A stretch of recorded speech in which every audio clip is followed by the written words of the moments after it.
around this idea of health 2.0. The internet has allowed small and niche diseases, or people with diseases, to be able to communicate with people that they normally wouldn't have access to. So, there's some kind of interesting sort of stats here where people actually were getting information from a user group around the world because they didn't like it their local GP could give them. So this access to information is changing. Self-surveillance, this idea of people becoming much more aware of what they're doing. Now, I would argue that self-surveillance has always existed with things like diets, people doing sports, and tracking how it takes them to run around a different circuit. So this has always been there, but the technology to support this is leapt on phenomenally. And you get these hypermilers in the Priuses that actually have forums and user groups where they compete against each other to get the most out of a tank of fuel in their price. And people are changing routes to work to avoid hills and to be able to do freewheeling, etc. And it sounds a bit mad, but these people do. It's a game to them. It's a game. It's a game on the way into work. And the GeoWeb 3.0. This is just the. This is a. If you can see the larger image, you might see this is a map. You could recognise that this is a map of San Francisco, even though there's no underlying map. All this is doing is tracing where taxis go in San Francisco. So it's this layers of information being added onto the world around us.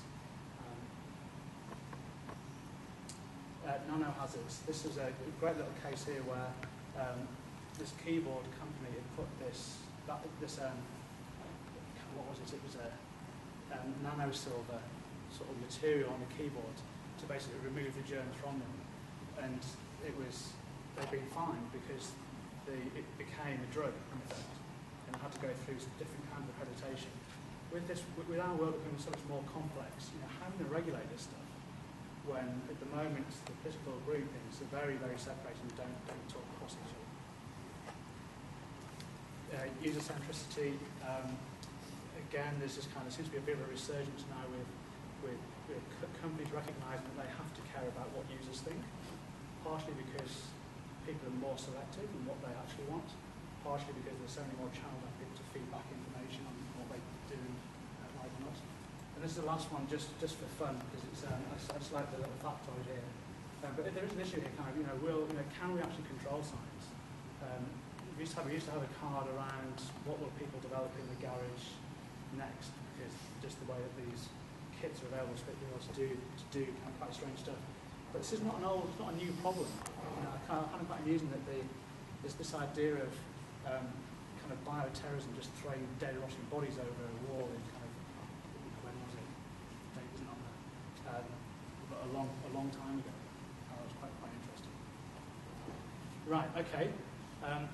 Enough of listening to me. I've just got two very quick things for you to do. Part of this is just that you can actually see the cards. What I'd like to, can you pass one of those around per table? Just take one and pass one onto another table. How do you make a stick? It just peels off. Right. Actually, no. So what we'll do... Very thin. Actually, have one per table.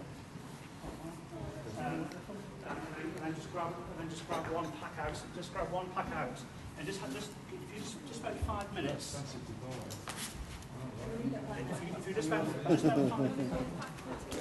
If you spend 5 minutes. So one of these each. Yeah. If you just choose one card, just for sake of time, just take one pack that interests you. Here we go. Water.